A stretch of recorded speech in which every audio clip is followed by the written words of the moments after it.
The Portland Trailblazers, they signed general manager Joe Cronin to a 4-year deal. They acquired Jeremy Grant and the number 46 pick for number 36, Milwaukee's 2025 first, which was top 4 protected, and a 2026 second, the most favorable of Portland or New Orleans. They then traded number 46 to Denver for a 2024 second rounder, more favorable of Charlotte, Minnesota. That was actually, I thought, a good deal for them. The Nuggets, excuse me, as I'm like burping over here, Ishmael Kamagate. That's who the Nuggets took with the number 46 pick, or that's who was taken there that the Nuggets got. The Blazers drafted Shaedon Sharpe at number 7. They drafted Jabari Walker at number 57 and then signed him to a 3-year, $4.8 million deal. The final 2 years are completely non-guaranteed. They signed Gary Payton II to a 3-year, $26.2 million deal. The final season is a player option when he will be age 32. Signed Anthony Simons to a 4-year, $100 million deal. No options. This takes him through his age 26 season. Signed Yusuf Nurkic to a 4-year, $70 million deal. No options. Takes him through his age 31 season. Signed Drew Eubanks to a 1-year veteran minimums deal. Signed Damian Lillard to a 2-year, $121.8 million extension. He is now signed through his age 36 season, and he will be slated to make $63.2 million in that campaign. They waived and stretched Eric Bledsoe's partial guarantee, so there'll be $1.3 million in dead money on their books through 27-28. They signed Jared Rhoden to an Exhibit 10 deal, and then they signed Isaiah Miller and Norvell Pell to Exhibit 10s as well. Notable exits include Joe Ingles, who signed with the Bucks, CJ Ellaby signed with Minnesota, Bledsoe, Elijah Hughes, and Ben McLemore all remain unsigned. Grant, what was your grade for the Blazers? I gave them a B+.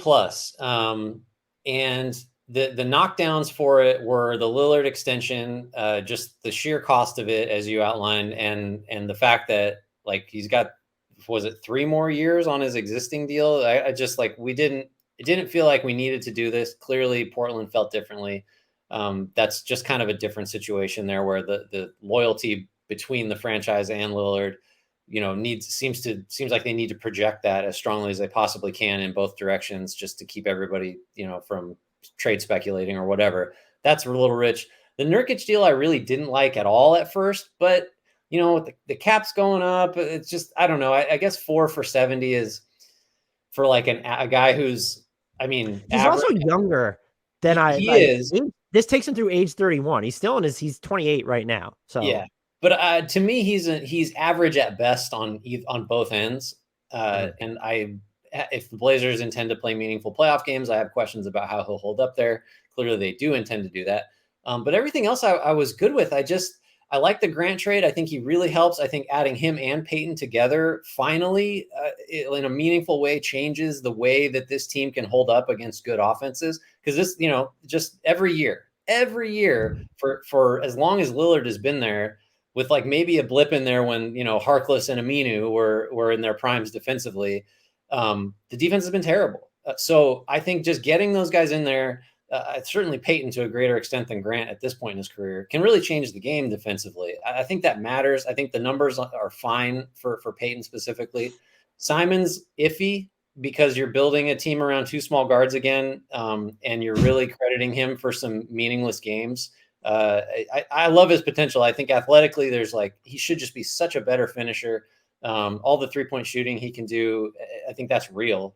Now off the dribble stuff has been there since day one. Yeah, incredible. It's large enough that doesn't seem like a fluke.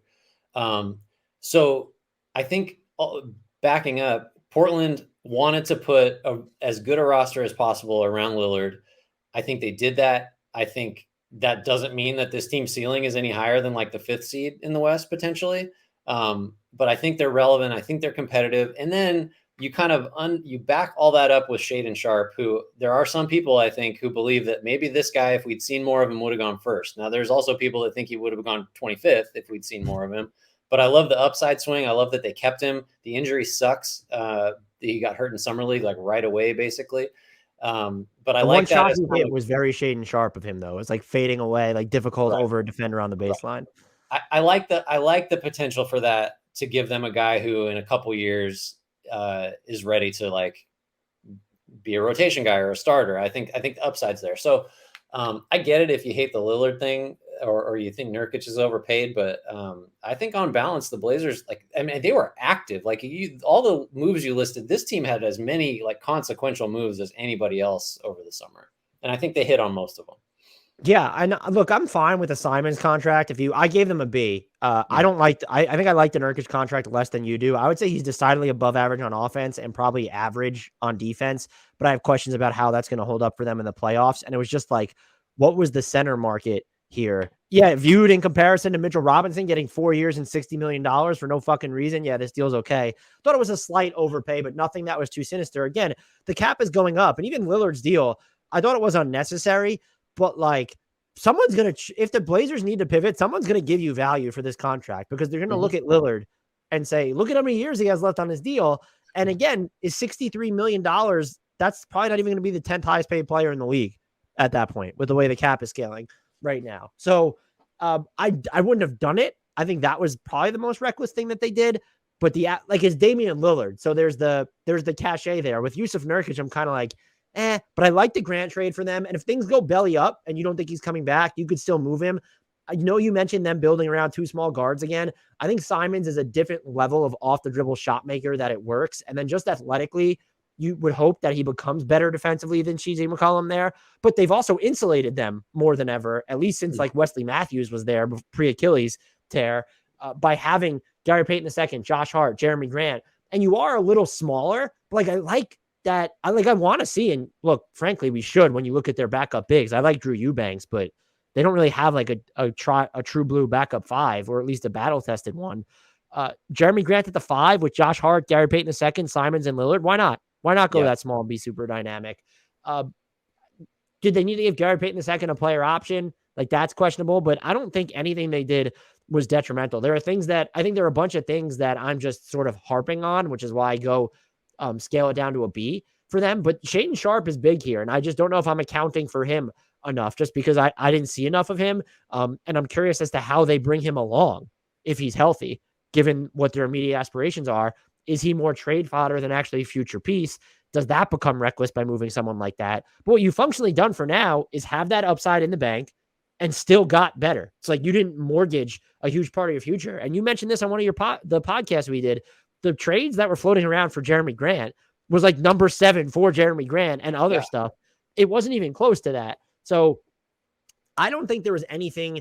I think there are things to maybe dislike. There's nothing to hate or that seems unforgivable about their offseason. I think if the fact that they extended Lillard is probably the biggest risk or the most reckless thing they've done, there are far worse, most reckless things to do. And like you said, their ceiling seems capped immediately, but you have Shaedon Sharpe in the bank. And so like, if we're projecting forward, this is a team that like, they're not tethered to one direction anymore. And there's a difference between what CJ McCollum was getting paid and he was going to be extension eligible this summer and getting up there in age, to now Anthony Simons is on this 4-year deal that might be below market by the end of it. And he's only through age 26.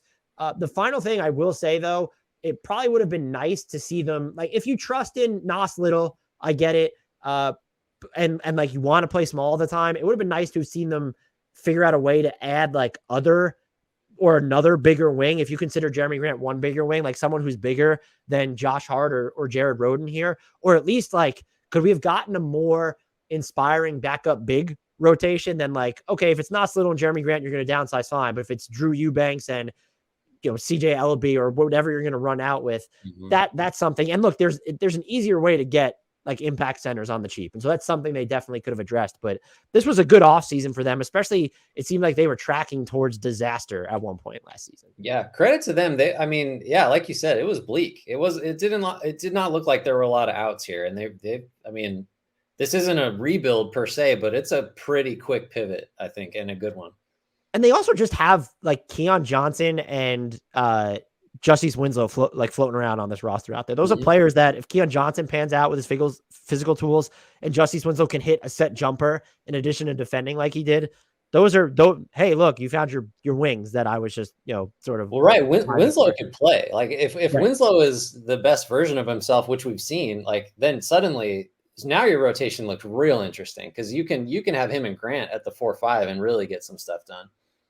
The thing I wanted to see them do, and they were never going to do this because even as of right now, I think they're in the tax. I would imagine they're going to get out of it. So I'm not going to compliment them for going into the tax after a catastrophic season.